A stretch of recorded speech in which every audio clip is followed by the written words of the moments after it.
Knock, knock, knock. All right, I have provided privacy, performed hand hygiene. Hello, my name is Danielle. I'm going to be your student nurse today. Could I get the mother to verify this child's name and date of birth? Yes, okay, thank you. So today we're going to be performing a newborn assessment. It should take about 10 to 15 minutes. Is that okay? Yes, okay. So first thing we're going to go ahead and do is start off just going over the birth history. This baby was vaginally born, is that correct? Yes. Okay, and there was no forceps used? Nope. Right, no infection with the birth, no long labor, no complications? No, okay. So we're gonna go ahead and obtain the vital signs. And with the infant, we have to take the temperature under the axilla here. And then we'll go ahead and do the respirations, which we'll go ahead and just put our finger over just so we can feel the infant's chest rise and fall. And then we would go ahead and listen to the apical pulse, and we're gonna do the breaths and the apical pulse for for 1 whole minute, okay? And next we're gonna go ahead and assess the length, the weight, the chest and head circumference of the baby. And for the head circumference, we're just gonna go by the eyebrows right here. That's the widest part of the head. And we would assess the chest circumference by the nipples here. All right, and then next off, we're just gonna do a general assessment of the baby. The baby does have flexed extremities here, and the hands are clenched, and the baby does have some symmetrical movements. And when the baby's held, it also does mold to the body. Next off, we're gonna go ahead and assess the skin. And actually before that, we would assess the cry, and we would be doing that throughout the assessment. The baby's not crying right now, but later on in the assessment, the baby should. Now we're gonna move to the skin. And with the skin, we're looking for vernix, which is like a cheesy white, and usually it's located in the folds of the skin. We would look for milia, which is just calcium deposits. Usually they're located around the baby's face. And then we're assessing for lanugo, which is just little fine hairs. They can be found on the head, the back, and the arms of the newborn. Next, we would assess for Mongolian spots. And those are kind of purple bruise-like things on the skin. And sometimes they get mistaken for as birthmarks as well. So we would have to note Mongolian spots and birthmarks just so we're making sure that everything is written down for the baby. And then we would look for petechiae, which is just little red dots on the infant's skin.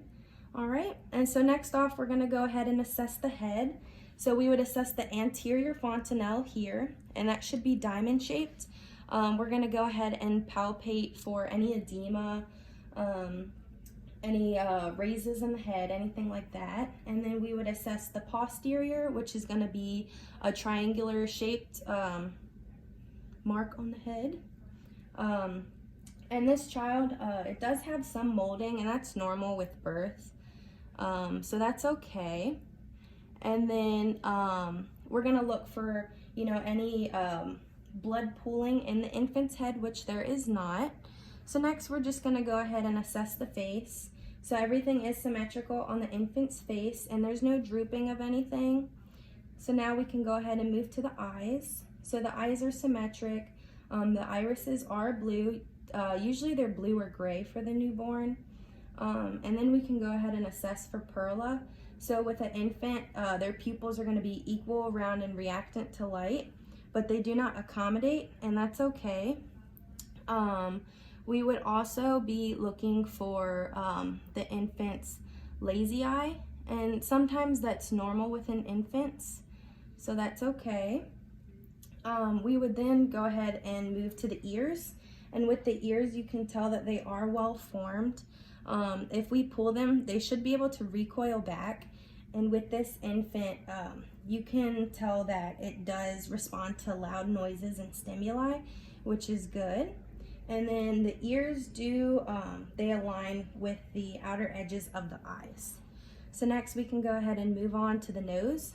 So for the nose, we're looking to make sure that it's patent bilaterally because infants are nose breathers, which it is.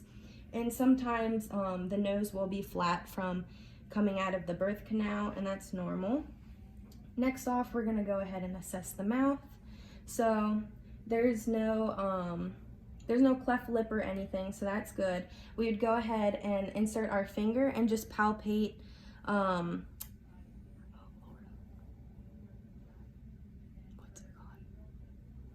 the palate. We would palpate the hard and the soft palate. Make sure that there's no openings, which there are not, so that's good. While we are assessing that, we can assess the newborn suck reflex, and this infant does have it. Later on, I would go ahead and ask the mother to feed the infant, just so I can make sure that it sucks and swallows okay. And then we would be assessing for any Epstein pearls within the infant's mouth, which this one does not have. So that's good. Next, we can go ahead and move to the neck and the clavicle. So we just have to make sure that the infant can turn its head, and then we're gonna palpate and make sure the clavicle's intact and that the arms and the extremities can move equal and bilaterally. Next off, we can go ahead and move to the chest. With the chest, we're looking to make sure that it's symmetrical. The nipples are in line. There's no third nipples, no engorgement occurring, which is not occurring on this baby. And then we would go ahead and we would assess for breath sounds. And we would do this for a full minute. Sometimes in a newborn, there is a little bit of like a watery sound, and that's normal within the first day. We would just go ahead and reassess and make sure that that's gone, you know, gradually over time. And then we would go ahead and we would assess the apical pulse. We would do that for a full minute, and then we would make sure that there's no murmurs. Sometimes that is normal within newborns, so we would just assess for that. And then we would go ahead and move to the abdomen. We would also do the capillary refill. Just make sure, you know, it's less than 3 seconds. Then we can move to the abdomen. In the abdomen, we're just gonna go ahead and listen, make sure that there is some motility occurring and that it's not occurring in the chest. We would assess the umbilical cord, and we would look for 2 arteries and a vein.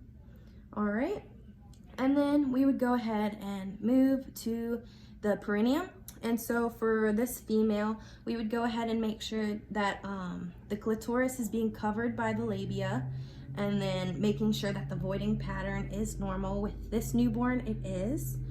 And then we would go ahead and make sure that, assess if there's any meconium, which there is not yet. All right, and we would go ahead, just assess the legs, make sure that there's no dislocation or anything, and that it moves, you know, equal and bilateral. All right, then we would go ahead, flip the baby over, and we're gonna assess the back just to make sure that there's no holes in the skin, none in the spine, and we'd make sure that the anus is patent. Okay, and then next off, we would go ahead and assess the reflexes. So we're looking for Moro, which is where you pull the infant's arms up, and when you let go, they should flare out their extremities. Then we would go ahead and do tonic neck. If you move the infant's head to one side, they should put out one arm while the other one's flexed, and they should do it the same as the opposite way. Then we would just go ahead, assess palmar. So when you put your fingers underneath the infant's fingers, they should grab them. And we would do the same with the feet for plantar. Okay, and then for rooting, we would just go ahead and just rub our finger on their cheek, and they should turn their head to whichever way it's being rubbed. Next up, we would check the suck and swallow, which we already have. Then we would assess the baby stepping. So when we hold the baby up, they should kind of be doing a little stepping motion like this. All right, and then we would assess for Babinski. So we would go ahead and take our fingers and rub them against the infant's feet, and their feet should flare out. That means Babinski is present, and we would do trunk and excursion. So whenever we rub one side of this infant, they should go ahead and turn to, you know, the side that we rubbed, which this infant does have. And then we would go ahead and assess the infant's behavioral state during the assessment. So just making sure, you know, that the infant is having its correct behavioral states, crying when it should, when all the needs are met, it stops crying, and then the different types of sleep stages that the infant is in. All right, and I think that's about it. Thank you so much. You guys have a great day.